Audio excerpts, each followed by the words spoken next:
The IMF and the World Bank Group are set to have their 2021 annual meetings from October 11 to October 17. What is the IMF World Bank Group and why should people be concerned about them today? Welcome to our IMF World Bank Group primer. The origins of IMF and what would be the World Bank Group can be traced to the Bretton Woods Conference in 1944. On paper, the IMF's primary focus is to keep the international financial system stable and to play the role of a lender of last resort when countries are unable to borrow from others. The World Bank began with the International Bank for Reconstruction and Development and has later developed into 5 institutions that became the World Bank Group. The IMF World Bank Group has been paving the way for big business surplus capital, for super profits via so-called foreign direct investment and loans, especially towards the Global South. In history, the IMF and World Bank Group entrenched the dominance of the US as a superpower after World War II.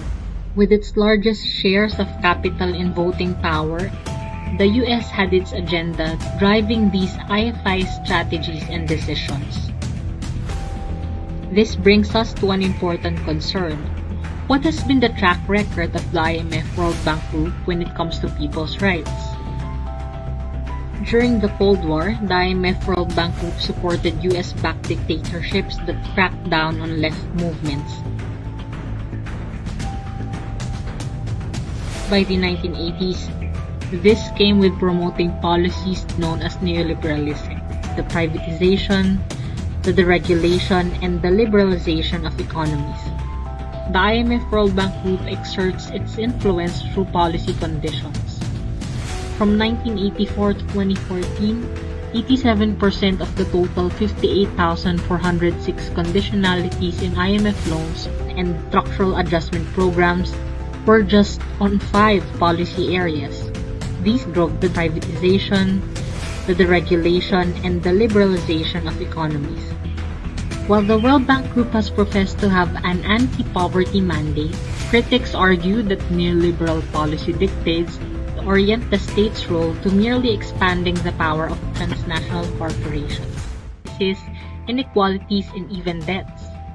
But without changing the main policy and programmatic direction of the IMF World Bank Group, the promotion of the role of finance capital in big private sector, one should take a closer look. With the corporate recovery, would it green just mean greenwashing instead? Especially as corporate plunder and neoliberal extraction of mineral, agricultural, and energy resources continue in the name of channeling investment to developing countries. With profit as the continuing motive, wouldn't inclusivity claims and a sudden focus on social protection from the World Bank Group just distract from its policies that exacerbate inequalities? And without ending neoliberal assumptions, wouldn't appeals to resilience just mean avoiding the roots of crisis, which in developing countries consists of exploitative and some might say neo-colonial relations? Second, we have to talk about debt amid the pandemic. The IMF World Bank Group offers indebted countries around $250 billion in loans supporting COVID response. But many issues remain. In the first place, debt by its nature as a form of financing requires governments to pay lenders back, possibly at the expense of spending on social services and public goods. Usually, governments raise money for these payments by imposing more taxes on the people. Loan conditionalities have not ended. They took new names, now under development policy financing arrangements, which are driving pro-corporate reforms in the Global South, such as in the Philippines and Indonesia. What about just forgiving the debts altogether, or canceling them? The World Bank Group refuses canceling debts owed to it, only offering payment suspensions for certain developing countries and for a limited period. The IMF only pushes countries to negotiate with powerful private creditors to alter the terms of the debt and of continued repayment. As developing countries burn through their meager resources to alleviate the worsening global pandemic, debt payments continue. Third, how are current World Bank Group directions related to the drive to vaccinate the people as part of a bigger health-based response? The World Bank Group refuses any concessions that could temper transnational corporations' monopoly power over vaccines. The bank has spoken against ongoing demands to waive neoliberal trade rules, particularly the trade-related aspects in intellectual property rights agreement. In reality, the rules themselves have barred southern countries from the means to create and produce their own vaccines and maximize current technologies for economic development. The World Bank Group's position reinforces corporate control of vaccine technologies. It protects a key source of pharmaceutical corporations' profits at the expense of the people's right to health and pandemic needs. That is a lot to process and could be alarming to some, but we won't end there. Alongside the history of the IMF World Bank Group is a history of people's resistance. From Argentina, the Philippines, to Lebanon, and across the world. Most importantly, what can we do? We should launch and join mass campaigns that advance people-led development and international solidarity. Workers, peasants, indigenous peoples, women, and other sectors could resist the IMF World Bank Group at the national level through opposing harmful projects and policies, and even at the international level. For movements, we could further broaden our organizing, awareness raising, and alliances against neoliberalism and monopoly capitalism. Launching more effective, coordinated mass campaigns means reaching a broad range of the economic groups and sectors usually affected by the damaging effects of neoliberalism, who could be roused into action. Another important task is to forge and strengthen alliances between peoples from the global north and south. For civil society, policy advocacy and lobbying should complement people's campaigns and demands. Mass campaigns can utilize these in order to serve their bigger primary objectives. For CSOs engaging in official processes, supporting movements could take the form of seeking accountability and compelling the adoption or implementation of rights-based standards and principles.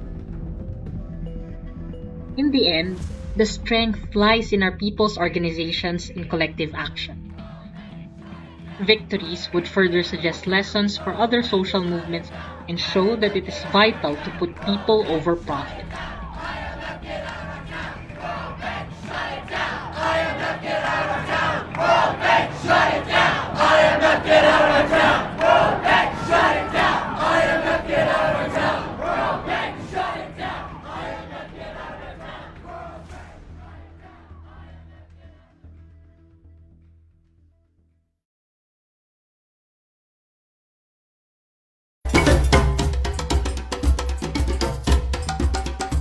Thank you so much for the video.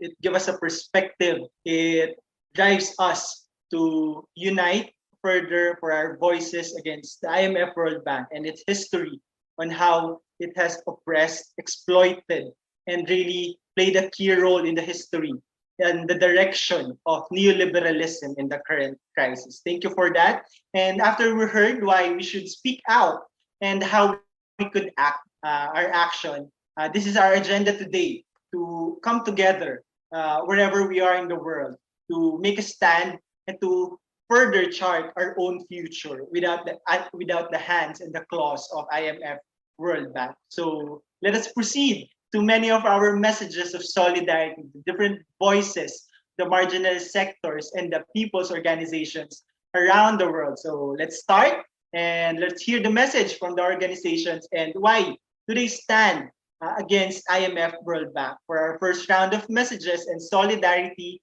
messages and videos, first, we have the chairperson of the International League of People's Struggle, Len Cooper, followed by the global coordinator of the International Indigenous Peoples Movement for Self-Determination and Liberation, Beverly Longid, and from the People's Coalition Food Sovereignty, we have Julie Smith. Let's hear them and give them a round of applause. Thank you, Paul, for the introduction. The International League of People's Struggles supports the call initiated by ILPS Commission 2 and EBON International and many others for this global day of action against the IMF World Bank and on the occasion of the IMF World Bank annual meeting. At the end of the Second World War in the 20th century, The IMF and the World Bank were established to do the bidding of United States capital, US imperialism, in its aims to dominate the economic and political affairs of the globe. As correctly identified at the time by the famous economist John Maynard Keynes, the IMF World Bank was designed to be dominated by and a creature of the US. It remains so. The IMF, World Bank and other agencies are one leg of a two-legged structure. The other leg is the most powerful and destructive military network and machine in human history, a two-legged structure to enable US imperialism, US capital, to continue a constant struggle to try to dominate the world in order to keep increasing their wealth and profits. The IMF, World Bank have been at the forefront of imperialist efforts since that time, pursuing an economic program which has enabled US capital to dominate the economies of most of the countries of the world and to ensure that millions or billions of workers, peasants and other toilers are forced to live on inadequate wages and living conditions or to live in abject poverty. In addition, workers, peasants and other toilers right across the globe are forced to live without proper or even any health, education and other vital social support. In all places where imperialism dominates, the mass of the people are denied their basic democratic and human rights, and where the people organise to improve their lot, the military and other state forces of the particular imperialist-dominated country are used against them in order to maintain the status quo for big capital so that it can continue to extract its super profits from that country. The IMF World Bank has pursued, in very determined fashion, a policy program which ensures the continued growth in the super profits of imperialism and, as such, the continued growth of people in poverty. The IMF World Bank must continue to be opposed and exposed. As well as correctly opposing and fighting against the global role of the IMF and World Bank, we must also recognise and support the magnificent struggles by the people across the globe for their rights, for their living standards and for liberation. Hundreds of thousands, millions of people are fighting back against poverty, low wages, loss of land, poor or non-existent health treatment, education and social systems, pollution and global warming, attacks on democratic and human rights, jail without evidence and proper due process, and imperialist war. The people are protesting, striking, petitioning, occupying, taking legal action, changing governments, making exposures, and taking up arms in some cases to fight for a just and peaceful life, to fight for liberation. There is a resurgent people's movement growing across the globe for change and for liberation. Resistance is the key. Congratulations to the ILPS Commission 2, EBON International, PCFS, IPMSDL, APRN, and People Over Profit and others for the initiative in organising this global day of action against the IMF and World Bank. Protect people's rights and welfare. Take climate action as a matter of urgency. Nationalise health systems. No taxes for corporate bailouts. Long live international solidarity. Thank you. Len Cooper, ILPS Chairperson.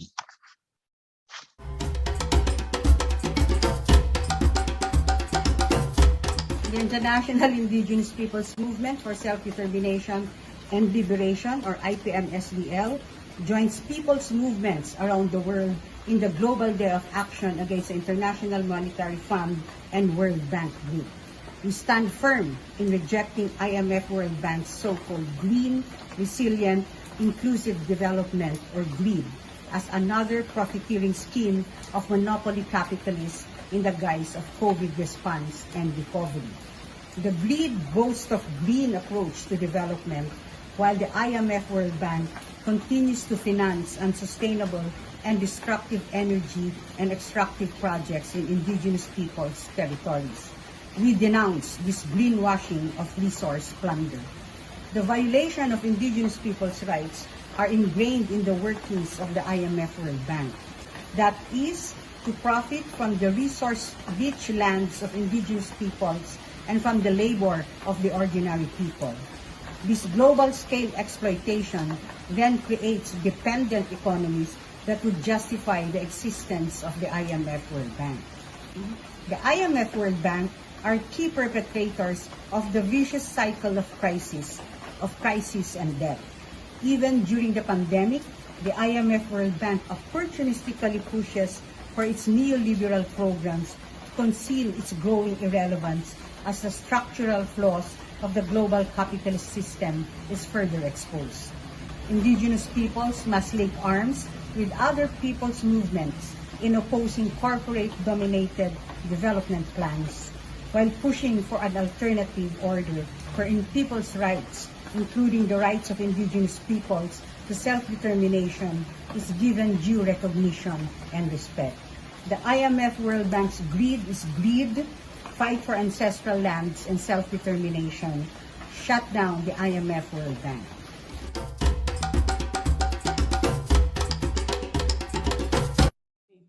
On behalf of the Executive Committee of the People's Coalition on Food Sovereignty, I'm sending our message of solidarity to today's Global Day of Action, Reclaim Our Future from the IMF World Bank Group's greed. For decades, people everywhere, especially in the Global South, have been suffering the effects of the neoliberal pro-corporate policies of the International Monetary Fund and the World Bank Group. While always professing to have the interests of the poor at heart, they have in reality helped to create an environment that enables monopoly control and the corporates to make massive profits while trampling on the rights of working peoples worldwide.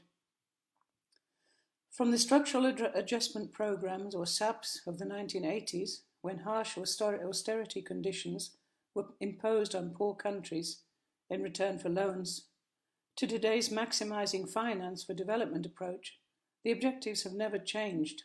The underlying idea has always been to make developing countries more financially attractive for private investors, regardless of the social and environmental destruction caused. The IMF World Bank Group's pro-business policies have allowed monopoly capitalists to grab more and more land in developing countries, leaving farmers landless and impoverished. In the Philippines, the rice liberalization law being implemented under the US Duterte government was backed by the IMF World Bank Group that resulted in unhampered entry of rice imports and mass bankruptcy among the 2.3 million local rice farmers. The World Bank's private investment arm, the International Finance Corporation, has financed the expansion of big meat and dairy firms worldwide, pushing more and more small farmers out of business.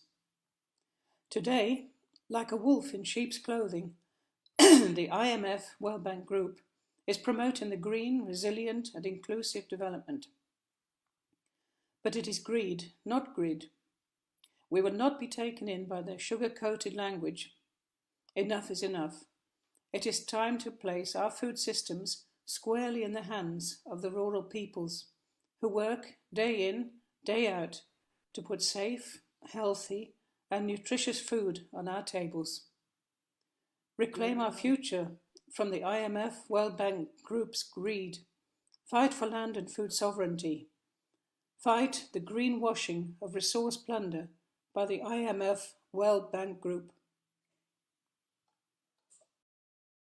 Thank you so much, Len, Bev, and Julie. We heard of the track record of the IMF World Bank Group in relation to people's rights. And this history lays down the current directions of the IMF World Bank Group as an international finance institution that bolster capital's interest in external debt and in the so-called recovery of the world economy. From the experiences of the people's movement, it also offers a general lessons on how we could mobilize against IMF World Bank Group today.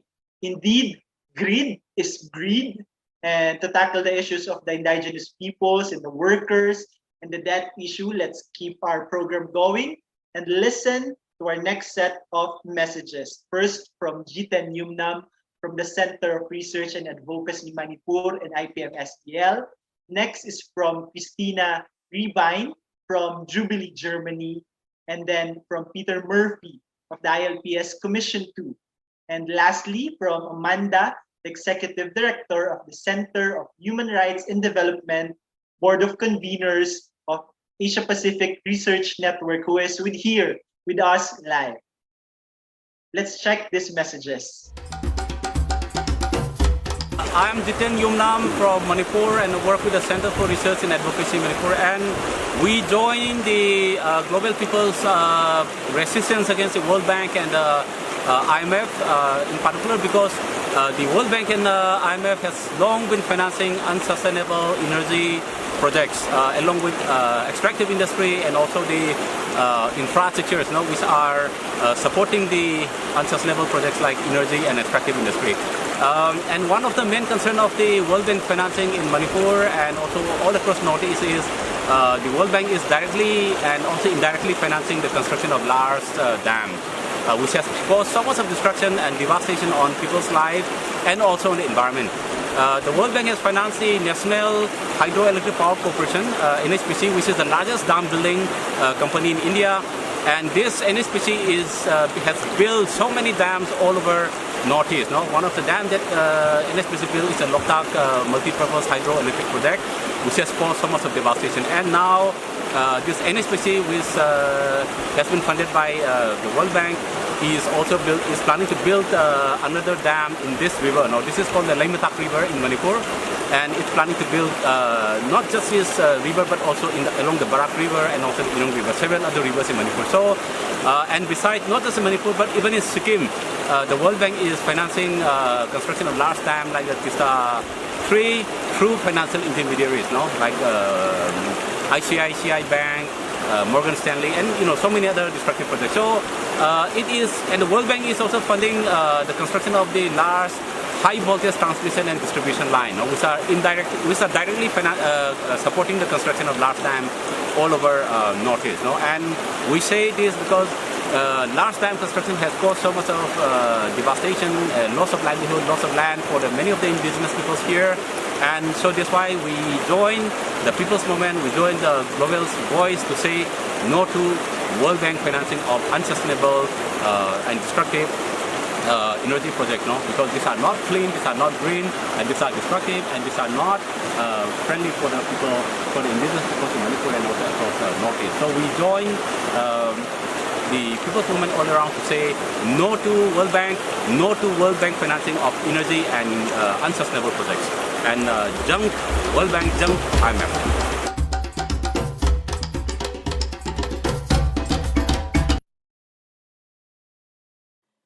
At the IMF and World Bank annual meetings, they all talked about the threat of divergent recoveries, about the threat of leaving a huge part of the world behind, about the increasing risks of debt distress. And then, as all those months before, they congratulate each other for the absolute lack of action to tackle the debt crisis and prevent grave human suffering. And as all those months before, they should just have truly listened to leaders in the Global South who repeatedly made a range of proposals on what they really need, who made strong calls for immediate debt cancellation and improved debt restructuring mechanisms. But leaders in the Global North, they didn't bother. What is crystal clear, debtors need a seat at the table and they need to be part of shaping solutions. We further demand: cancel the debt. We demand climate debt justice. Governments of the Global North, share your SDRs. My name is Peter Murphy, speaking to you from the land of the Gadigal people in Sydney, Australia, on behalf of Commission 2 of the International League of People Struggles, which deals with socio-economic development and social justice. How do the policies of the World Bank and the International Monetary Fund impact on working people in the pandemic? The pandemic is causing a massive loss of life and has caused a big increase in unemployment and loss of income for working people. the International Labour Organization has reported an extra 18 million unemployed, but also a loss of hours worked equivalent to another 100 million full-time jobs. The worst affected regions in the first half of 2021 have been Latin America and the Caribbean, Eastern Europe and Central Asia, where lost jobs and hours are up to double the global average. The situation has been catastrophic for the world's 2 billion informal sector workers, and data shows that women and youth had bigger than average falls in employment, and that migrant workers also suffered sharp losses of jobs, with many stranded and their remittances falling sharply. Some sectors experience more work than ever: the health sector, food production, freight and delivery services, and digital services. And most of these workers were more exposed to the virus and suffered high rates of infection and deaths. But they have been able to use their industrial strength to launch strikes and protests for safer jobs, for more secure jobs, and better wages. During 2020, governments, companies, and households borrowed an extra $19.5 trillion at official interest rates of 0 or negative. This borrowing has continued through 2021 and has been financed by central banks buying government bonds. Most of this new money has been captured in a profit surge by big capital. But if, as expected in 2022 and 23, interest rates rise by just 2%, then the cost of servicing this massive debt level could well be unmanageable for South Africa, Brazil, India, Italy. Zambia defaulted already on a euro bond debt in November last year, and Argentina, Kenya, Angola, and the Republic of Congo are heading into this crisis of being unable to pay their debt. Some African countries right now face difficult choices between debt repayments and essential health spending. Compare the US $19.5 trillion in total new borrowing last year to the $160 billion extended by the World Bank and the $16.5 billion provided by the International Monetary Fund to developing countries up to the middle of this year. You can see that the pandemic has left the billions of people in developing countries with the crumbs, still with onerous conditions, and it is starkly evident in the grotesque inequality in distribution of COVID-19 vaccines with the consequent loss of life. World Bank and IMF policies for the last 4 decades made governments put a premium on foreign capital investment above all else. These neoliberal policies are really imperialist tools of neo-colonial control. The profit motive of transnational banks and corporations has destroyed social services, including public health systems, domestic agriculture and industry. They limited choices for the global south to just borrowing even more money and digging themselves deeper into debt. Much of that debt has been creamed off in corrupt dealings. For example, in Kenya, most of these supposedly post-COVID-19 recovery loans are lost to corruption, and this has provoked public uproar, and online activists have been using the hashtags Stop Loaning Kenya and Stop Giving Kenya Loans to mobilise the public to urge the IMF and World Bank to stop lending to the corrupt Kenyan government. In June this year, the World Bank President David Malpass said the bank does not support waiving intellectual property rights for COVID-19 vaccines at the World Trade Organization, allegedly out of concern that it would hamper innovation in the pharmaceutical sector. He failed to note that all the COVID-19 vaccines have been financed by public funds. Our primary demand must be for an end to the debt as a tool of control, and an end to the neoliberal policies which prioritise the profit goals of big capital above human life, well-being and environmental sustainability. In this crisis, the IMF and World Bank must cancel, not simply provide temporary relief on the onerous foreign debt of poor developing countries. Working people want and need guaranteed incomes and benefits, cash grants and relief in this pandemic. They need secure jobs. Social protection must be extended to all farmers, workers and all the toiling masses. We must insist on people's health over profit. Make COVID-19 vaccines public goods. No more 20-year monopoly patents. Break Big Pharma's control over the world's health sector. Nationalise public health systems. Resist and condemn imperialist neoliberal policies. Long live international solidarity.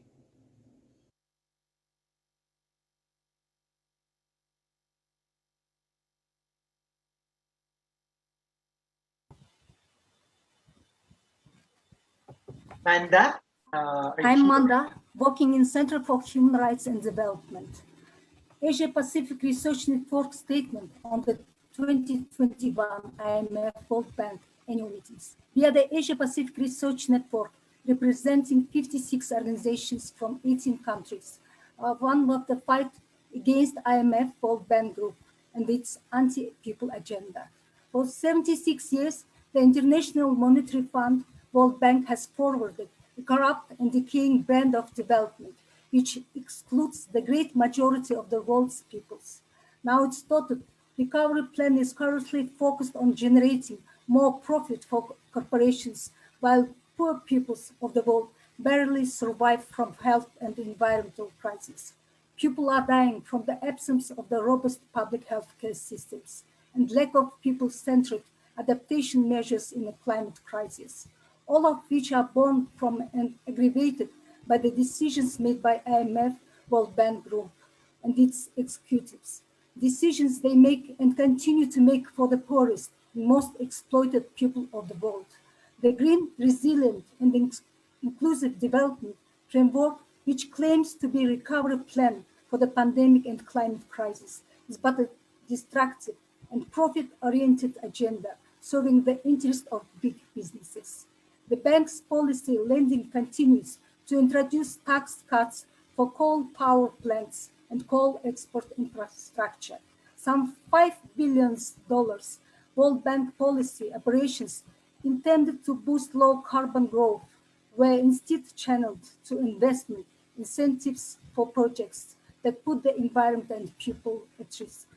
The disastrous impacts of the operations have been most felt by the poorest peoples, the peasants, fish folk, migrants, indigenous peoples, workers, urban poor, women, children, and the youth and other marginalized sectors.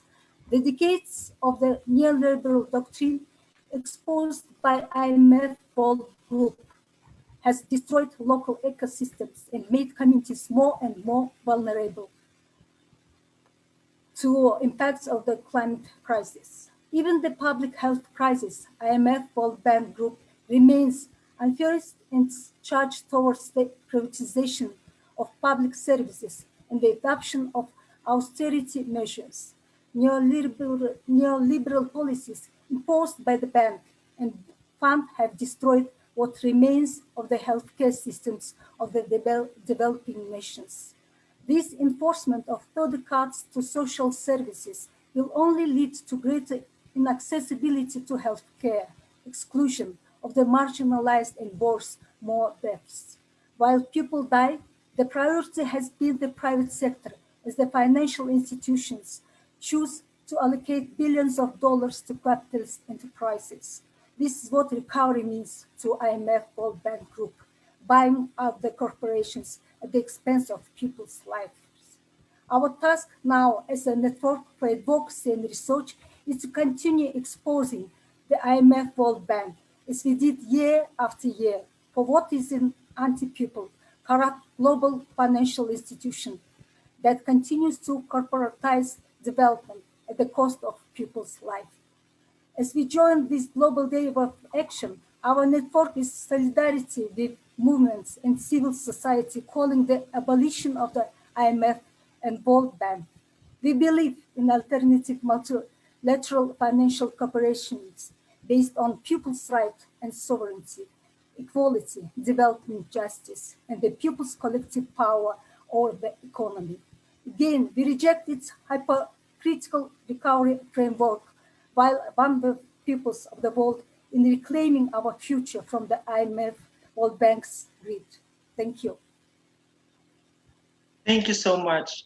Truly, an alternative is possible if we work together and reclaim our future from the hands of IMF World Bank, which penetrates and impacts the very strand of our life. Again, thank you so much for coming here. We are live in the Global Day of Action against IMF World Bank Group. And again, we would like everyone to please join us in our conversations here in Zoom, or as we are go live in Facebook, or through our online discussion by using our hashtag Reclaim Our Future and hashtag IMF and hashtag World Bank. Today is our Global Day of Action against IMF World Bank in time of the annual meetings of the IMF and World Bank Group.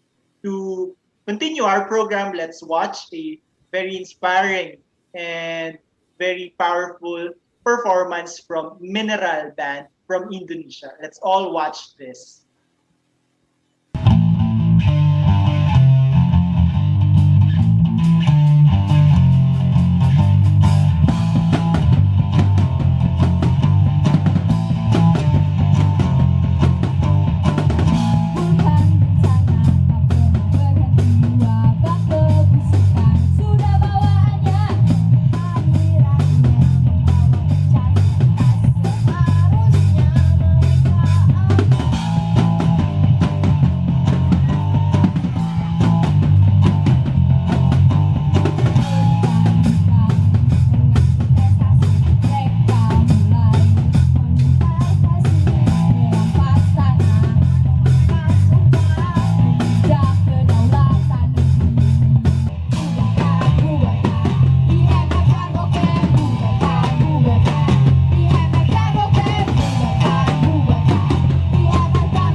Bubarkan, IMF World Bank, shut down IMF World Bank. Thank you so much for that powerful performance from our friends all the way from Indonesia. And for our third round of message, I hope you're still here with us, building our voice, building our unity to reclaim our future against IMF World Bank.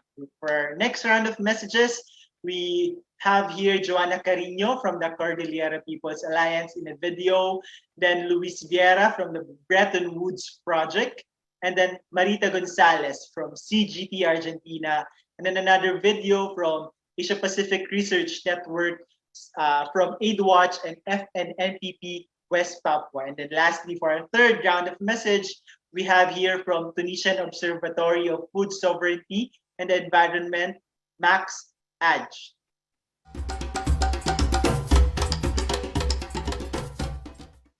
After martial law was declared in the Philippines in 1972, and with the international oil crisis as justification, the dictator Ferdinand Marcos announced that among his flagship projects was the Chico River Basin Development Project, with funding to come from the World Bank.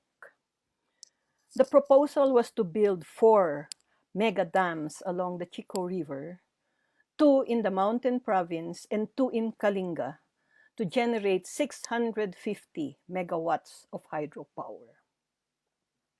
There was no free, prior, and informed consent to the dam project, which would submerge villages and rice lands, displace whole communities, and adversely affect thousands of Bontoc and Kalinga indigenous peoples. In fact, the villages along the Chico River were not even informed about it.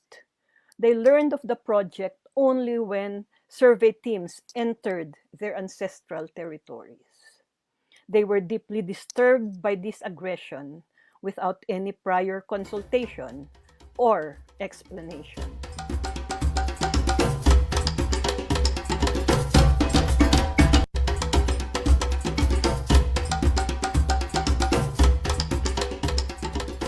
The people reaffirmed the tribal practice of total community mobilization in defense of life, land, and honor.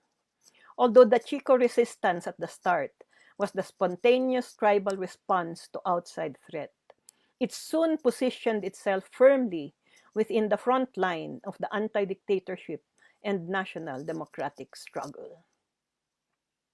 In February 1986, the Marcos dictatorship was ousted and Corazon Aquino assumed the presidency.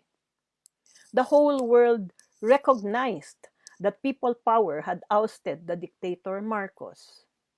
But not very many know that it was indigenous people's power that had effectively stopped the World Bank-funded Chico Dam project dead in its tracks.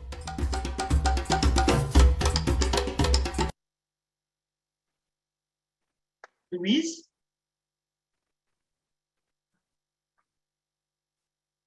Good morning, evening, afternoon, depending on where you are. Thank you very much. Thank you very much for the invitation to contribute to this excellent event. I'll read out a statement from the Bretton Woods Project based in London. The Bretton Woods Project joins partners from around the globe in calling for a radical change in the agenda and governance structures of the World Bank and International Monetary Fund, the Bretton Woods institutions, as both are essential to ensure that their actions can contribute to equitable and sustainable human development. In the light of the unequal and unjust impact of the COVID-19 pandemic, evident, among other things, in the disparity in access to vaccines and financial resources available to address the pandemic's health, social, and economic impacts, we join others in demanding World Bank and IMF policies that prioritize people and planet over the interests of the global corporate and financial elite. While the World Bank and IMF claim a commitment to a green and inclusive recovery, their unwillingness to support the call of its Global South membership for an urgent intellectual property rights waiver for vaccines, application of unequitable systems of allocation of special drawing rights, use of surcharges by the IMF levied against countries struggling to recover from the pandemic, and the BWI's insistence on conditioning financial support on reforms that advantage business interests highlight the discrepancy between rhetoric and action. The World Bank and IMF must learn from a history of failed policies that have privileged the role of market-based solutions at the expense of robust and well-financed public service delivery and the rights of workers and the most vulnerable, including women. If the World Bank and IMF have any hope of addressing the crisis of legitimacy greatly exacerbated by the recent Doing Business report scandal, they must urgently address the institution's democratic governance deficit by ending the Gentleman's Agreement and ensuring the equitable representation of the Global South, including those beyond the BRICS, in their governance structures. They must admit that past approaches failed to deliver on promises of equitable and ecologically sustainable development, and must work with global civil society and critical scholars to chart a new path fit for the existential challenge posed by climate change. Thank you very much. And congratulations once again on an excellent event. Hola, mi nombre es Marita González, yo soy de la Confederación General del Trabajo de la My name is Marita González. I am part of the Labour Confederation in Argentina. And I'm happy to be here today on the Global Action Day against the IMF and its restrictive policies and its structural reforms. We are joining these civil societies and these social movements and popular movements because we are worried about the lack of coherent policies by the IMF and the World Bank. We must take into account that these institutions are part of the United Nations, and it's very incoherent for the United Nations to create these sustainable development goals and the 2030 agenda regarding poverty eradication, the aim to create jobs and decent work, and to also progress towards a fair transition and to change the circular economy for a green economy. But however, these two institutions are always focusing on the cooperative recovery.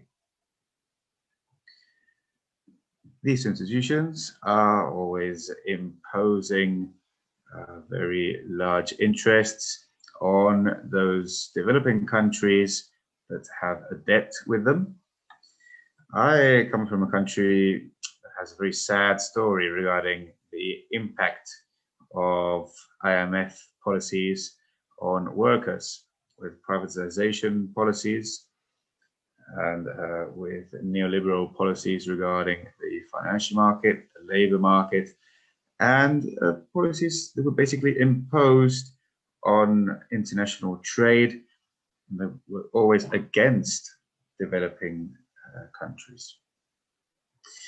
Argentina had to use some of the money that was received to fight COVID-19 to pay the interests of an amazing debt which the country has. This means that for the next 100 years, our children and our grandchildren will be paying this debt, which will reach unattainable levels within the next few years, and which is a risk for social protection and for the most vulnerable sectors. That's why we're joining this campaign and why we believe that society as a whole, its organizations, its analysis, and its work must be joined together. And we must make it very clear that the IMF must end these restrictive policies that are greatly damaging peoples and economies and that are preventing countries from reaching the GDS and the 2030 agenda. Thank you.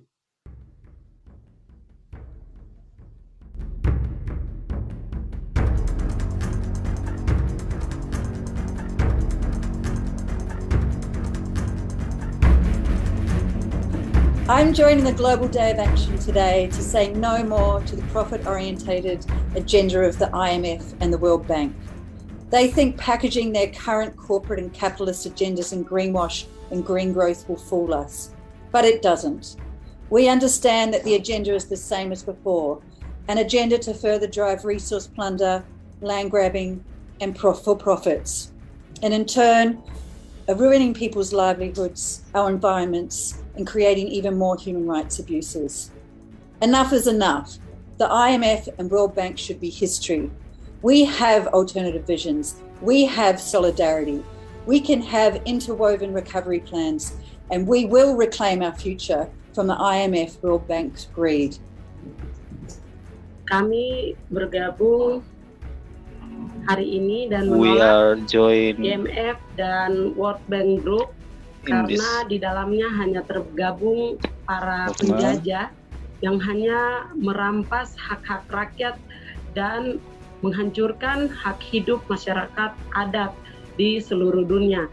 Dari West Papua, kami menyerukan untuk bubarkan IMF dan WBG. Kami bisa hidup tanpa program green, tapi kami tidak bisa hidup tanpa we can tanah live adat kami. we can live with Merdeka. without the program of greed, but we cannot live without our land. Independent.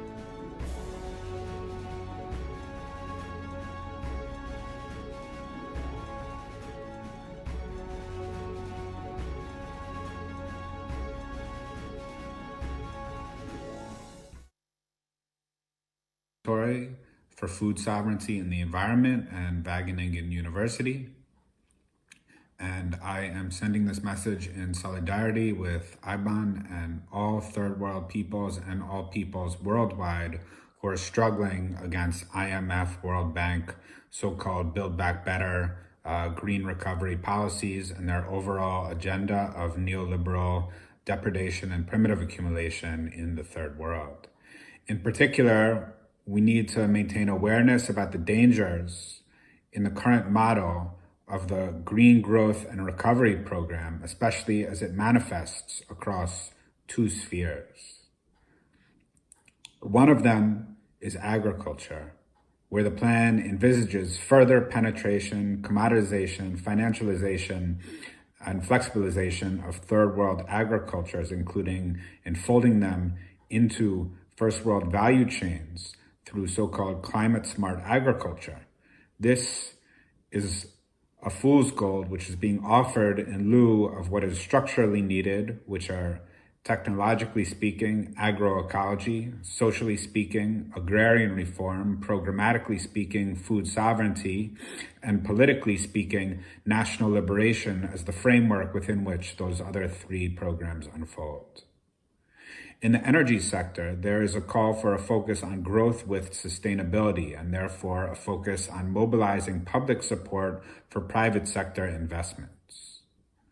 This, again, is a call for a form of first world, third world aid, which actually takes the form of capital export, which is exactly Leninist definition of imperialism, and will in fact rely on what Daniela Gabor has been calling the de-risking state, which involves the hollowing out of third world sovereignty and weaving the third world into dependence and permanent dependence on first world tribunals in order to adjudicate any future claims they might make about the terms of these so-called technology transfers, which have neither been asked for nor are necessarily appropriate.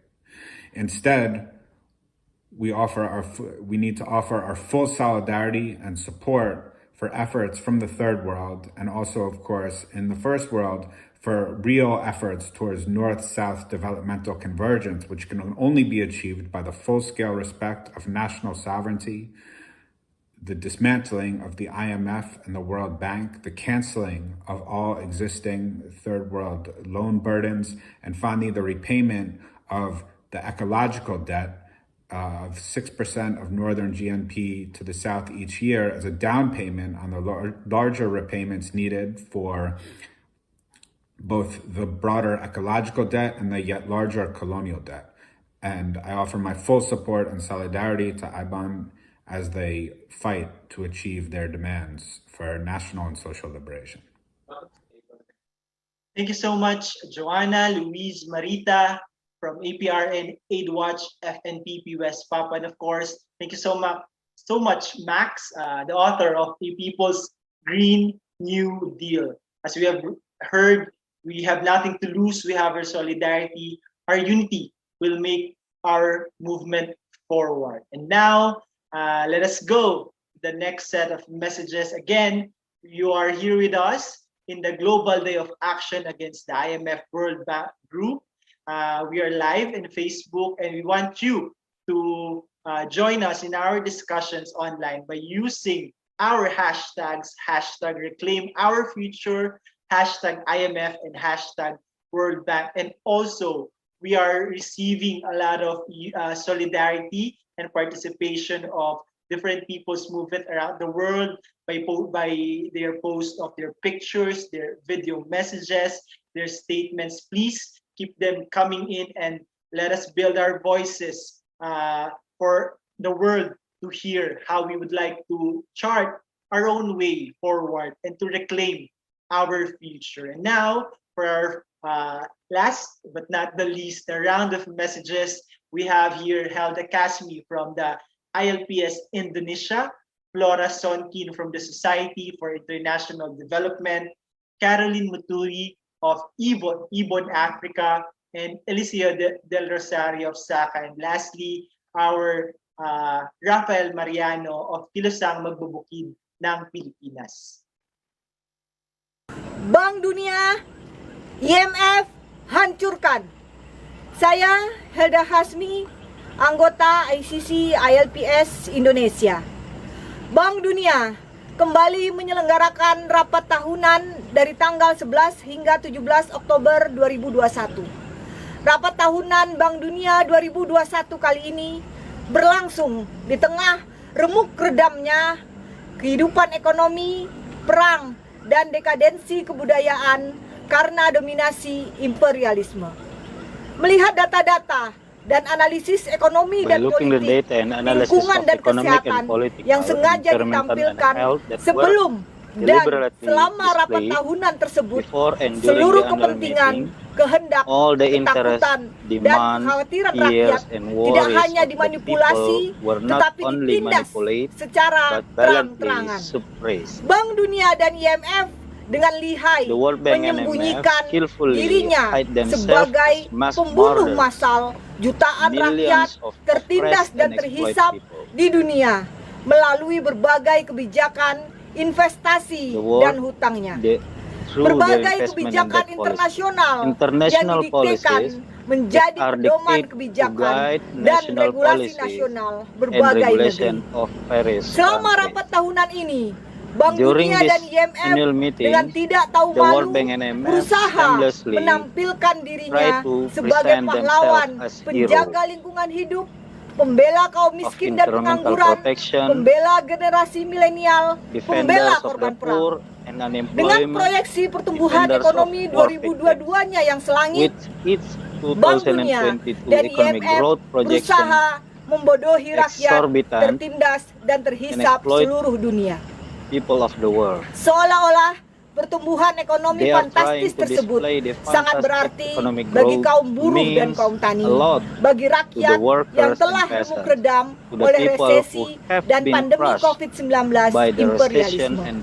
India dan Tiongkok, negeri utama yang terus dipelihara sebagai sumber tenaga kerja murah dan pasar kapital imperialis, diprediksi akan mengalami pertumbuhan berturut-turut 9% dan 7%. Indonesia, negeri yang sepanjang sejarahnya tidak bisa membentuk kapital sendiri, membeli vaksin COVID-19 dengan hutang, dan para birokratnya hidup dari proposal kemiskinan struktural, akan mengalami pertumbuhan 5%. Data alam Bank Dunia dan IMF tersebut membuat pemerintah boneka imperialis di berbagai negeri setengah jajahan, termasuk Indonesia, semakin keras kepala, arogan, dan tidak tahu diri, memiliki bahan menyuburkan ilusi kemajuan, kemakmuran, dan keadilan. Prediksi pertumbuhan ekonomi dijadikan bukti untuk memuji ketepatan kebijakannya sendiri dalam penanganan pandemi COVID-19. Kehebatannya dalam menggerakkan ekonomi selama pandemi COVID-19 dan membungkam perjuangan kelas. Mereka selalu berkata, lihatlah Bank Dunia, IMF, negeri-negeri lain memuji keberhasilan pemerintah Indonesia menangani pandemi COVID-19. Harusnya sebagai rakyat Indonesia mendukung pemerintah, tidak membuat gaduh dan mempermalukan bangsa sendiri.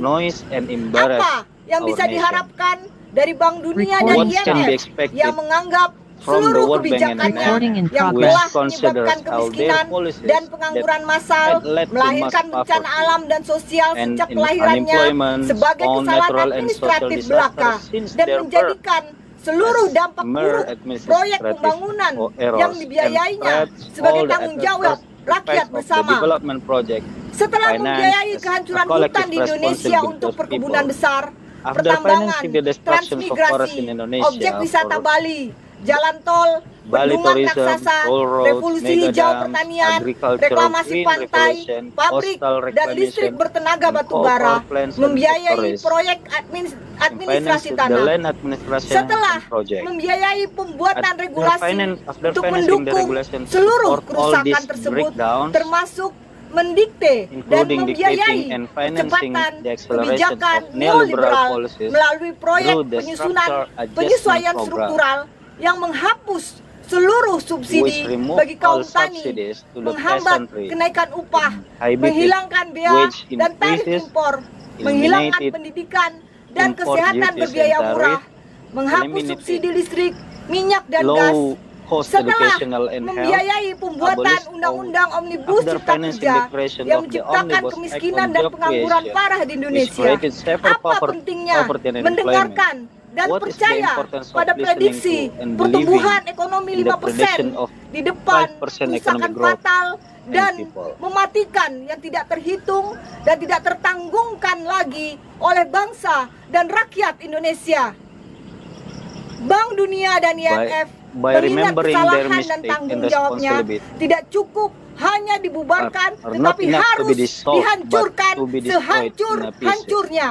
And it can Dan be done hanya rakyat tertindas dan and it can be terhisap done Indonesia, only by persatuan the rakyat tertindas oppressed and dan exploited terhisap people seluruh dunia of yang Indonesia bisa and the unity melakukannya. of oppressed and Rakyat exploited tertindas people in the dan world. terhisap seluruh dunia, All bersatulah. oppressed and exploited IMF, people Bank unity. Dunia, hancurkan. Shut Long down live IMF World international Bank. Long live solidarity. international Terima kasih. solidarity. Since the Doing Business report launched in 2003, the World Bank has been ranking countries according to the so-called ease of doing business and guiding regulatory reforms to attract private investors. But this happened with no regard to the fact that what's good for business is not always good for people and planet. By ranking countries according to these really regressive indicators, for 18 years, the World Bank has been causing a lot of harm by driving countries into a regulatory race to the bottom, including, for instance, changes such as lowering corporate taxes, reducing contributions to workers' pensions and healthcare, and relaxing environmental protection rules.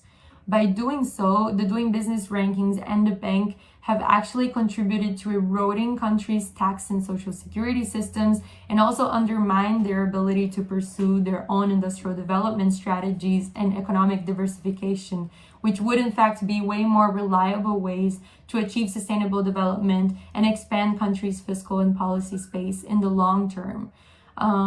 So the DBR really embodied the World Bank's neoliberal ideology, as it was based on this view of economic development as a competition between countries that could only be won by reducing the role of the state and attracting more private investments. And the recent decision by the World Bank to discontinue the Doing Business reports because of political manipulations and conflict of interest comes really too late, as already so much damage has been done in countries that were cutting back social and environmental standards and deregulating their economies just to climb on the bank's rankings. We are still really concerned by the bank's reaffirmation of its commitment towards expanding the role of the private sector in development and through new tools and new assessment methods. And we see that the grid approach might be yet another rebranding or greenwashing of the same neoliberal agenda and approach to development. And history has already shown us for so long that continuing on this same path will only lead to deepening inequalities within and between countries. So in fact, we see the Doing Business scandal as just the tip of the iceberg of much deeper structural flaws within the World Bank Group institutions. And an institution that is ridden with such deep conflicts of interest and marked by an unaccountable and undemocratic governance structure should really have no business defining what makes good economic advice for the world. Economic decision-making should not be happening in an institution where developing countries don't have an equal voice and an equal say. So we stand in solidarity with all of our comrades today in this Global Day of Action and call the World Bank to end all types of neoliberal conditionalities and make sure that there will be no manifestation of the Doing Business rankings anymore. Good morning, good afternoon, good evening. My name is Caroline Muturi. I work at Ibon Africa, based in Nairobi, Kenya. I am the current Africa coordinator. African countries have been going through a debt crisis. The situation has been worsened by the global pandemic, and the servicing of these loans has become almost impossible to these countries. On World Bank IMF issue, to be specific, the World Bank's grid approach, African context and priorities do not need the said recovery approach. Africa is not even the source of the problems to start with, and our emissions are very low. Unfortunately, we suffer most in terms of climate change vulnerability, as well as adapting to the effects of climate change. What we really need is to see the systemic reforms such as cancellation of African countries' debts, taxing multinational corporations. We want to see people-powered development and not corporate recovery, which prioritizes profits. We won't stop pushing and fighting until such a time where we'll have an end to neoliberal conditionalities, a time when people's working rights will be prioritized and not profits and corporate recovery. Solidarity forever. Aluta continua. So, we from Sama-Sama Artista para sa Kilusang Agrario o SACA, an artist alliance for genuine land reform and rural development based in the Philippines, is one with the international community for the Global Day of Action against the IMF World Bank. Last year, the World Bank's Board of Executive Directors approved the $370 million support to parcelization of lands for individual tilting project or split, where the project is designed to accelerate the subdivision of collective certificates of land ownership award and generate individual titles on lands awarded under the Comprehensive Agrarian Reform Program or CARP. However, in reality, CARP's provisions that permits the cancellation of certification of land ownership award and the routinely disqualification of its beneficiary are all being systematically weaponized against the peasant sector. It was CARP, where the World Bank is basing its dubious aid to the Philippines, that also pioneered and normalized the unjust land use conversion of agricultural lands. It was reported that from 1988 to 2016, about 98,000 hectares of agricultural land was converted by the Department of Agrarian Reform, or DAR, while the present Duterte administration added another 14,000 hectares of converted agricultural land to the list to cater its highly anomalous Build program. By 2017, it was reported that 94,000 hectares of land rationalized by CARP were being land grabbed by oligarchs, corporations, and institutions. An additional of 10,000 hectares of agricultural land was recorded this year, having under the same fate. The present Duterte regime has also aggressively expanded agricultural venture arrangements, or AVAs, that essentially allows the construction of plantations that will give agri-corporations the opportunity to accumulate huge profits. Plantations in the country have reached 1.6 million hectares. These include sugar block farms in Negros and the controlled land of multinational companies such as Dole, Sumifruit, Del Monte, and Unifruit in Mindanao. These are just few of the many examples and long list of scams by those in power, backed by neoliberal and imperialist entities such as the IMF and World Bank. As of this year, 7 out of 10 farmers remain landless.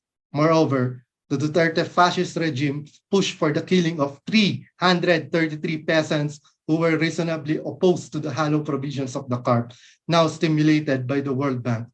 Under the guise of the counterinsurgency war, the regime has united the armed and unarmed struggle that has resulted in 22 consecutive massacres. It is clear that the peasant sector, our food producers, have nothing to expect from the regime's continued patronage of bogus agrarian reform, as well as the World Bank's continued support for CARP. Collective actions then becomes decisive to deepen the knowledge of rural communities and organize farmers to ensure food security and viable employment for the rural Filipino poor. It is in our unity to establish a society that truly values the peasantry. And so we must all demand genuine land reform now, shut down IMF and World Bank, long live international solidarity. We hindi kulisang magbubukid ng Pilipinas or Peasant Movement of the Philippines and Anak Pawis are in solidarity with various people's organizations, people's movements and social movements in the world on this day of solidarity action against IMF World Bank. We have to reclaim our future from the IMF World Bank Group greed, working people's rights, not corporate profit, people-centered development, not corporate recovery, cancel southern people's debt now, fight for land and food sovereignty, fight the greenwashing of resource plunder, implement genuine agrarian reform, resist imperialist globalization, and or neoliberal conditionalities, shut down the IMF World Bank. Long live international solidarity. Long live our international solidarity. Indeed, the movements in the South have long been calling to shut down IMF World Bank. Our peasants, our women, our youth, indigenous peoples have been coming together to air their concerns and demands from people's movements, people's organizations, civil society organizations regarding the grid, debt, and the pandemic profiteering pushed by IMF World Bank. And while we are nearing the end of our program, we want to hear from you. Please comment in your messages, your shout out. Please let everyone here listening in Zoom or in Facebook or in Twitter by using our hashtags to hear your voice, your demands, and your calls on how you want to charter a future where the people, liberation, human rights, and our rights for development is prioritized and not the profiteering, the capture of the corporations. And to close our program for now, it is just fitting to hear the voices of our youth, the inheritor of our future, and to deliver our collective call for a people-centered development and against corporate capture, corporate recovery. To deliver, let's hear Mero Cabello from the National Network of Agrarian Reform Advocates Youth, Diwa from the West Papua Solidarity, Merdeka West Papua Solidarity Network, and Isa from the International Indigenous Peoples Movement for Self-Determination and Liberation. No to corporate recovery, reclaim our future from the IMF-WBG's greed. The 2021 annual meetings of the International Monetary Fund and the World Bank Group follow the exposure of the corruption of the monopoly capitalist system in the Panama Papers, which uncovered the hidden wealth of the world's elite stashed by big banks in offshore shell accounts. In September, the World Bank Group discontinued its flagship publication, Doing Business Report, which ranked countries according to ease of doing business or compliance to neoliberal reforms after issues of data manipulation surfaced. Amid inequalities and blatant socio-economic injustice, the IMF-WBG's talk of inclusivity and resilience to peddle the same corporate agenda is a futile attempt to soothe the disillusionment and appease the discontent of the people and sustain the status quo.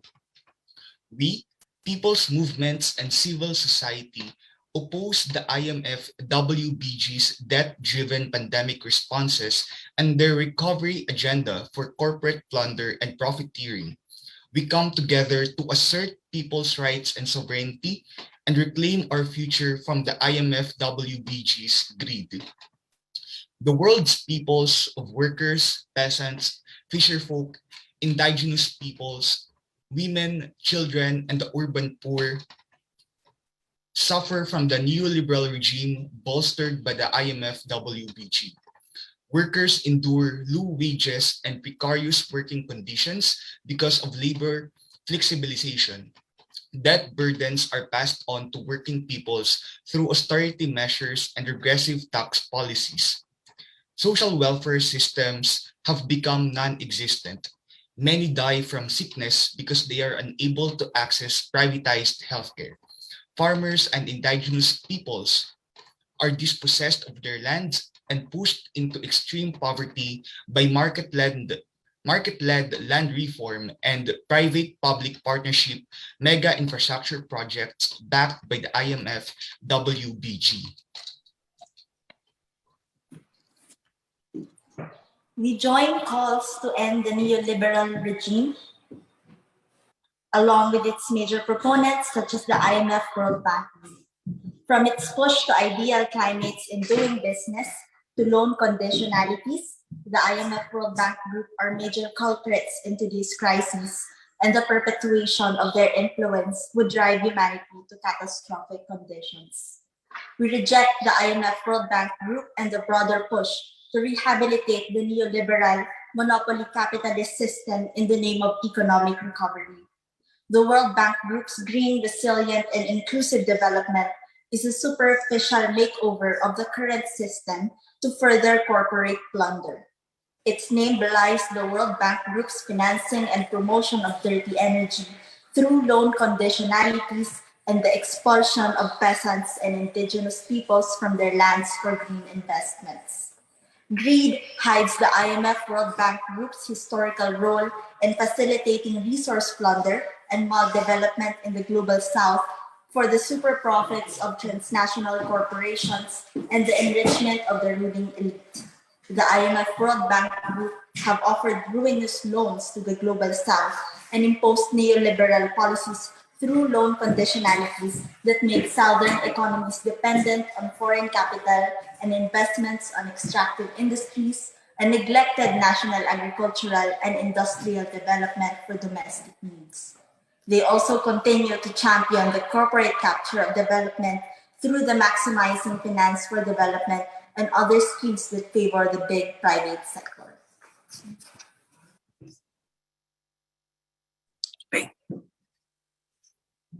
We rebuke the World Bank Group's support of pandemic profiteering, assert that vaccines are public goods and the need to create strong national healthcare systems.